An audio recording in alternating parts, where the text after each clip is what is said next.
Pessoal, o Felipe Salto já está conosco, se não, abre aí, por favor, a nossa manchete principal, que é sobre a desoneração, não é? Da Folha. O governo culpou a desoneração da Folha dos municípios pelo bloqueio de 15 bilhões de reais. Aliás, o presidente Lula falou hoje sobre isso e ele disse que haverá bloqueios de gastos sempre que precisar. Sakamoto, quero te ouvir enquanto o Salto não ficar pronto. Eu já estou por aqui. Aí ele já está Oi. pronto. Ouvi a voz do Já tá homem. pronto, opa. Ah, garoto. E aí, Felipe Salto, boa noite.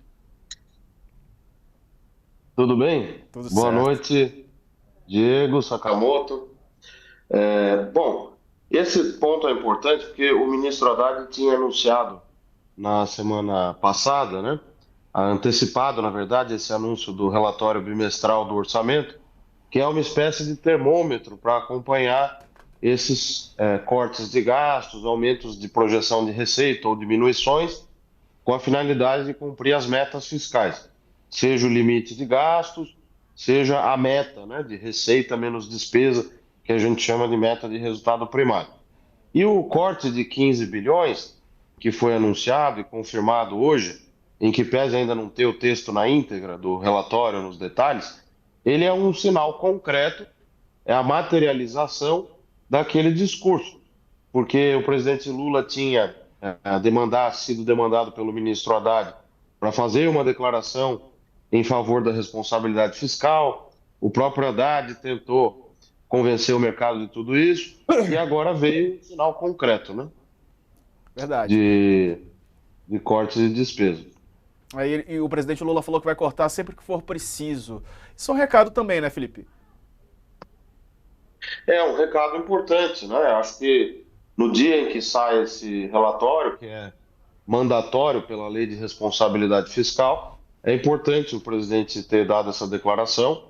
E essa questão da desoneração da folha segue a novela, né? Porque o custo de fato aparece nas receitas, você não tem compensação nenhuma aprovada, e isso explica em parte, né? Não é só isso, a despesa está crescendo bastante também, por isso que o governo está precisando agora fazer um freio de arrumação e passar uma tesourada.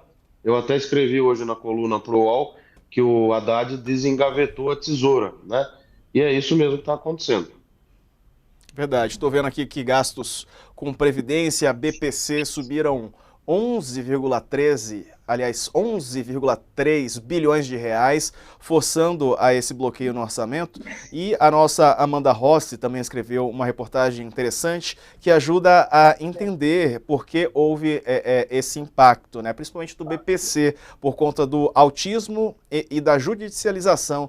São 60% de casos de aumento, né, do BPC para pessoa com deficiência. Amanda Rossi trouxe hoje essa reportagem, os números de concessões do BPC para pessoas com deficiência. Esse número, o número dobrou em 2 anos. A principal razão desse crescimento são decisões judiciais que obrigam o Estado a fornecer o BPC. A segunda principal razão é a liberação de benefícios para autistas, que triplicou. Está aqui o gráfico que mostra certinho esse aumento, Sakamoto. O ministro Haddad, antes de mais nada, boa noite para o Felipe, né? Tudo de bom. O ministro Haddad, o Lula tinha deixado claro, né, que tinha que ia ter limites, né? Que ele, olha, não vou cortar, inclusive na entrevista que ele deu para mim e para Carla, não vou mexer no BPC, não vou mexer nas pensões, não vou mexer na política de salário mínimo, não vai, reafirmou que não ia mexer na aposentadoria, coisa que o próprio Haddad já tinha falado. Ou seja, que essa questão dos benefícios ia se manter. Só que o que aconteceu, né? Inclusive o próprio Haddad depois tinha comentado comigo, falou assim, olha, mas tem fraude, tem coisa que a gente precisa refazer, porque cresceu muito, e é verdade. Teve o salto em famílias unipessoais no Bolsa Família, né? Na época do último ano do governo Bolsonaro, principalmente, um claro movimento eleitoral do Bolsonaro, depois toda a questão do BPC, o aumento, judicialização, seguro-defeso, tem muita coisa que precisa, é claro, verificar, fazer um pente fino de perto, tirar tudo isso, porque tem muita gente ganhando que não deveria ganhar, né? E isso, é claro, que acaba onerando e dificultando, inclusive, aumentos maiores para quem precisa de fato, além do fato de que isso contribui para não fechar as contas públicas, né? O problema é que qualquer pente fino ele, primeiro, demora para diabo. Por quê? Porque você não pode correr o risco de cortar de quem de fato precisa e que deveria estar recebendo. Então demora, né? E segundo, qualquer pente fino tem efeito colateral, que é o quê? Por melhor que ele seja, ele acaba cortando pessoas que não deveriam ser cortadas. Eu mesmo tenho um caso, né, que eu tinha apurado, de uma pessoa, né, de uma família que parou de receber Bolsa Família na Brasilândia, né, na comunidade pobre da Brasil, de uma comunidade pobre da Brasilândia, bairro da Zona Norte de São Paulo, e deveria estar recebendo, e não recebeu por conta de um pente fino equivocado. E aí o que que acontece? Essa informação corre ainda mais em ano eleitoral, do tipo, olha, cortaram de forma injusta.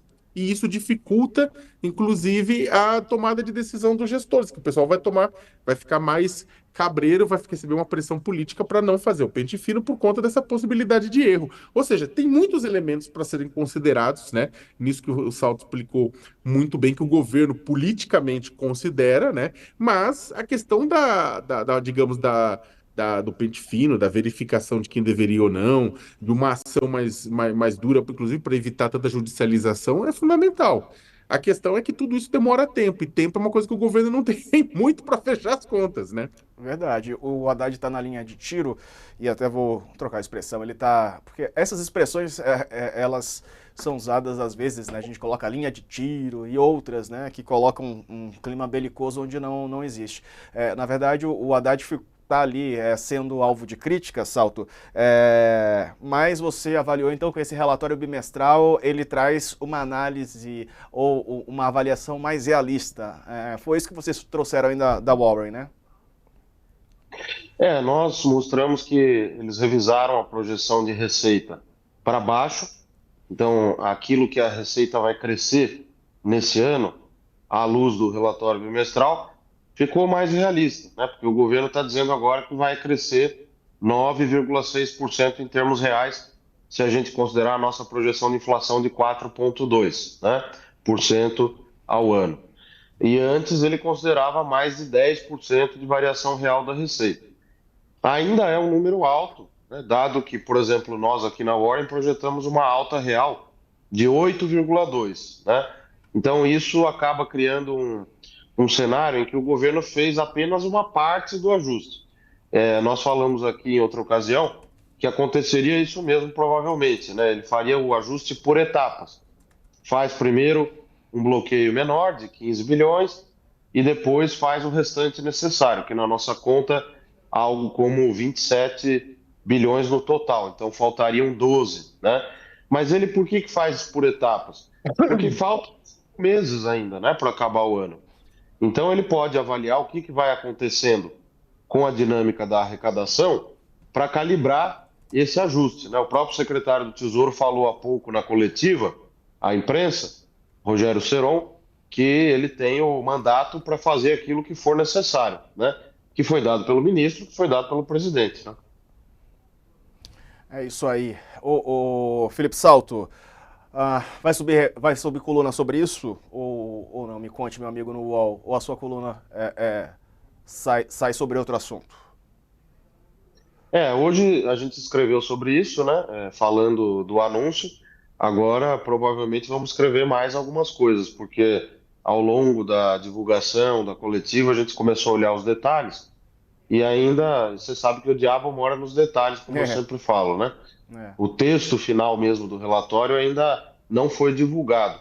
Tem uma dúvida ali, que é uma tecnicalidade, mas é importante, sobre os 11,2 bilhões de bloqueio, se é 11 mesmo, ou se é 9, mais próximo de 9, porque quando a gente olha a tabela, né, que foi divulgada nos slides, né, o governo não explicou direito como que esses 11 bilhões estão embutidos lá na redução da despesa discricionária. Na tabela só aparece uma redução de 8,3.